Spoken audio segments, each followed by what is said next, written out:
Hello student everyone. आज आप लोगों के इंग्लिश ग्रामर की क्लास में हम लोग पढ़ने जा रहे हैं। सबसे छोटा चैप्टर है जो है एम्फैटिक सेंटेंस। यह चैप्टर बहुत ही छोटा है और इसे आसानी से आप लोग समझ सकते हैं। एकदम शॉर्टकट तरीका से हम समझाने जा रहे हैं। एम्फैटिक सेंटेंस माने होता है जोरदार कथन, या इसे हम जोरदार वाक्य भी कह सकते हैं। और एम्फैटिक बनाने के लिए हम डू, डस और डिड का प्रयोग करते हैं। जो डू होता है V1, डस होता है V5 और डिड होता है V2। और आप लोग अच्छी तरह से जानते हैं कि कोई भी सेंटेंस में अगर डू, डस और डिड आता है और उसके बाद अगर हम वर्ब का प्रयोग करते हैं तो वो हम V1 का ही प्रयोग करते हैं। उसी तरह से हम वर्ब फॉर्म्स के तरीके से इस चैप्टर को समझेंगे बहुत ही आसानी तरीके से। जैसे इसमें हम कुछ वर्ब को लिखे हैं, जैसे ईट लिखे हैं, एट जो V2 है, ईटन है। ईटन का प्रयोग एम्फैटिक सेंटेंस में नहीं होता है। ईटिंग है और ईट्स है, मतलब ये V1 हो गया, ये आपका V2 हो गया, ये V3 हो गया और ये V4 और ये V5 हो गया। उसी तरह से हम हैव का देख लेंगे कि हैव का किस तरह से फॉर्मेशन चलता है।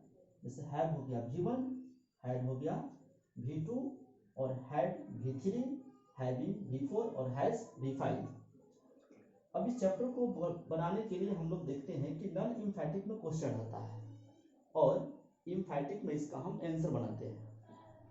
तो नॉन एम्फैटिक में जो क्वेश्चन रहेगा, जैसे हम क्वेश्चन लिखते हैं, अगर V1 का क्वेश्चन रहेगा, जैसे हम लिखेंगे आई ईट a mango, I eat a mango. तो जब V1 रहेगा ना तो आप लोग सीधा समझिएगा कि V1 के लिए हम डू का प्रयोग करेंगे। मतलब कोई सेंटेंस में अगर V1 का प्रयोग हो तो V1 के पहले हमें डू लगाना है। जैसे इसमें सब्जेक्ट आपका हो गया आई, तो हम लिखेंगे आई। और ये ईट देखिए, ईट क्या है, V1 है, तो ईट के पहले हमको क्या लगाना है, डू। यहाँ पे लगाएंगे डू। तब फिर ये ईट है तो ईट को यहाँ पे लिखेंगे क्योंकि V1 करना है। डू के बाद V1, डू प्लस V1 और बच गया आपका ऑब्जेक्ट ए मैंगो है तो हम लिखेंगे ए मैंगो। इसी तरह से थोड़ा इसका हिंदी पर भी चला देख लेते हैं ना कि किस तरह से ना इसका जो हिंदी है किस तरह से आएगा और इसका हिंदी क्या आएगा। इसका अगर हम हिंदी देखेंगे ट्रांसलेशन के तरीका से तो इसका होगा मैं एक आम खाता हूँ, मैं एक आम खाता हूँ।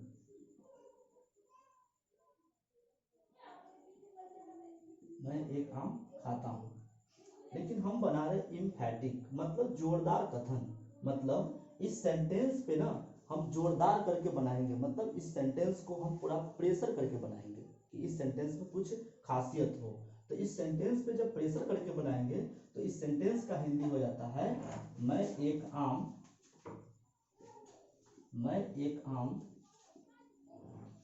जरूर खाता हूँ। समझ में आ रही है, मैं एक आम जरूर खाता हूँ।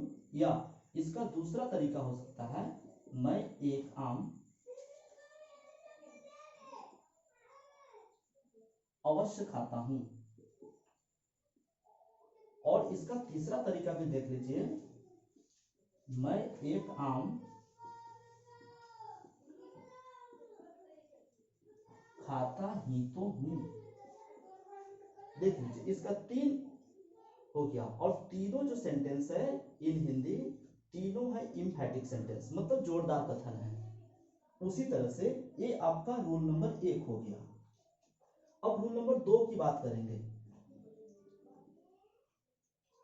रूल नंबर 2 में ये V5 का प्रयोग होता है। V5, तो V5 अगर प्रयोग रहे तो हम लिखते हैं डस प्लस V1 एम्फैटिक में। तो क्वेश्चन आपका रहेगा राम ईट्स ए मैंगो। ये आपका नॉन एम्फैटिक में है, राम ईट्स ए मैंगो। अब इसको हम आंसर बनाएंगे। तो ये देखिएगा ध्यान से, इसके लिए क्या बताए हैं, V5 के लिए डस प्लस V1 ये आपका इट्स क्या हुआ, V5 हो गया। और सब्जेक्ट है क्या चीज, राम है, तो हम लिखेंगे राम। उसके बाद क्या करना है आपको, डस करना है, तो राम डस, तब V1 करना है। तो देखिएगा इट्स है, ये आपका V5 है, और जस्ट इसी का V1 देख लेंगे तो ये आ जाता है ईट। तो हम लिखेंगे राम डस ईट अ मैंगो।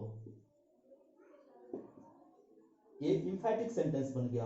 अगर इसका हम हिंदी देखना चाहेंगे ना तो इसी तरह से बन जाएगा, जैसे राम एक आम अवश्य खाता है, या राम एक आम जरूर खाता है, या राम एक आम खाता ही तो है।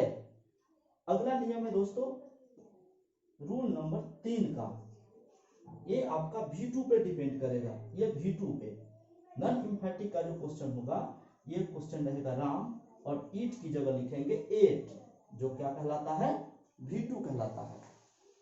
और सेम सेंटेंस चलाएंगे, Ram ate a mango, Ram ने एक आम खाया। अब इसका जो हम इम्फैटिक बनाएंगे तो V2 के लिए होता है डिड प्लस V1, ये हो गया इम्फैटिक और ये हो गया नॉन इम्फैटिक। अब देखेंगे ये सब्जेक्ट है आपका राम, तो लिखेंगे राम, और हम बताए हैं V2 के लिए डिड, तो यहाँ लिखेंगे डिड।